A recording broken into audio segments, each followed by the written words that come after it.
புதுசா English learn பண்ண start பண்ணியிருக்கக்கூடிய பிகினர்ஸ்க்கு யூஸ்ஃபுல்லான சின்ன சின்ன சென்டென்சஸ் தான் இந்த வீடியோவில் நம்ம பார்க்க போகிறோம்.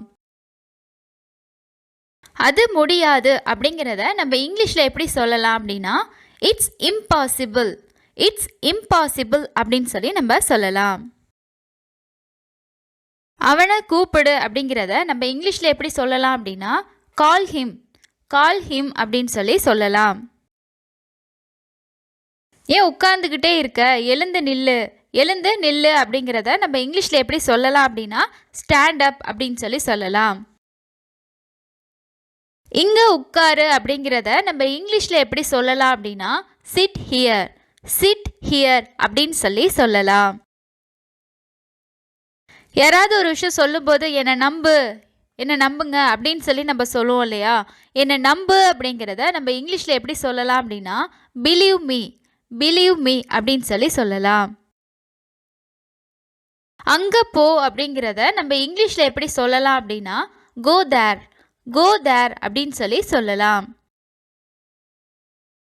ஏதாவது ஒரு விஷயம் சொல்லும்போது நிஜமாவா அப்படின்னு சொல்லி நம்ம கேட்போம் இல்லையா, நிஜமாவா அப்படிங்கிறத நம்ம இங்கிலீஷில் எப்படி கேட்கலாம் அப்படின்னா ஆர் யூ ஷுவர் அப்படின்னு சொல்லி கேட்கலாம்.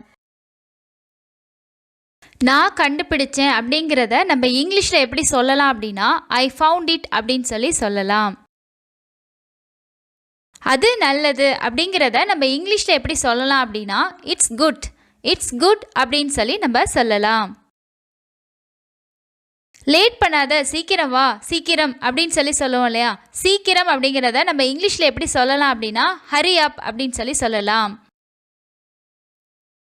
சின்ன குழந்தைங்க தெரியாம ஒரு திங்ஸை எடுத்துட்டாங்க அப்படின்னா கையில் என்ன வச்சிருக்க, கீழே போடு அப்படின்னு சொல்லுவோம் இல்லையா, கீழே போடு அப்படிங்கிறத நம்ம இங்கிலீஷில் எப்படி சொல்லலாம் அப்படின்னா புட் டவுன் அப்படின்னு சொல்லி சொல்லலாம். ஸோ ஒரு இடத்துக்கு போகிறதுக்கு வழி கேட்குறாங்க அப்படின்னா நேராக போங்க அப்படின்னு சொல்லுவோம் இல்லையா, நேராக போ அப்படின்றத நம்ம இங்கிலீஷில் எப்படி சொல்லலாம் அப்படின்னா கோ ஸ்ட்ரைட் அப்படின்னு சொல்லி சொல்லலாம். அங்கே என்னத்தை பார்த்துட்ருக்க, இங்கே பாரு அப்படின்னு சொல்லுவோம் இல்லையா, ஸோ இங்கே பாரு அப்படின்றதுக்கு இங்கிலீஷில் எப்படி சொல்லலாம் அப்படின்னா லுக் ஹியர் அப்படின்னு சொல்லி சொல்லலாம்.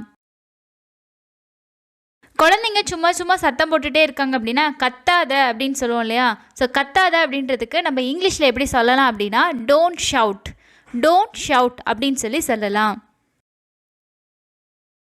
நம்ம ஃப்ரெண்ட்ஸ் கூட யாராவது புதுசாக ஒருத்தவங்க வந்திருந்தாங்க அப்படின்னா அவன் யார் அப்படின்னு சொல்லி கேட்போம் இல்லையா, ஸோ அவன் யார் அப்படிங்கிறத நம்ம இங்கிலீஷில் எப்படி கேட்கலாம் அப்படின்னா ஹூ இஸ் ஹீ அப்படின்னு சொல்லி கேட்கலாம். என்னை மன்னிச்சிடு அப்படிங்கிறத நம்ம இங்கிலீஷில் எப்படி கேட்கலாம் அப்படின்னா ஐ எம் சாரி அப்படின்னு சொல்லி சொல்லலாம். அடுத்து என்ன இல்லைன்னா அடுத்தது என்ன அப்படின்னு கேட்குறதுக்கு நம்ம இங்கிலீஷில் எப்படி கேட்கலாம் அப்படின்னா வாட் நெக்ஸ்ட் அப்படின்னு சொல்லி கேட்கலாம். என்னால் முடியாது அப்படிங்கிறத நம்ம இங்கிலீஷில் எப்படி சொல்லலாம் அப்படின்னா ஐ காண்ட் அப்படின்னு சொல்லி சொல்லலாம். மழை பெய்யலாம் அப்படிங்கிறத நம்ம இங்கிலீஷில் எப்படி சொல்லலாம் அப்படின்னா இட் மே ரெயின் அப்படின்னு சொல்லி நம்ம சொல்லலாம். வெளியே போ அப்படிங்கிறத நம்ம இங்கிலீஷில் எப்படி சொல்லலாம் அப்படின்னா கெட் அவுட் அப்படின்னு சொல்லி சொல்லலாம். இந்த வீடியோ யூஸ்ஃபுல்லாக இருந்துச்சுன்னா லைக் பண்ணுங்கள், மறக்காமல் உங்களோட ஃப்ரெண்ட்ஸ் கூட ஷேர் பண்ணுங்கள். இது போன்ற யூஸ்ஃபுல்லான வீடியோஸ்க்கு தொடர்ந்து நம்ம சேனலை சப்ஸ்கிரைப் பண்ணுங்கள். தேங்க்ஸ் ஃபார் வாட்சிங்.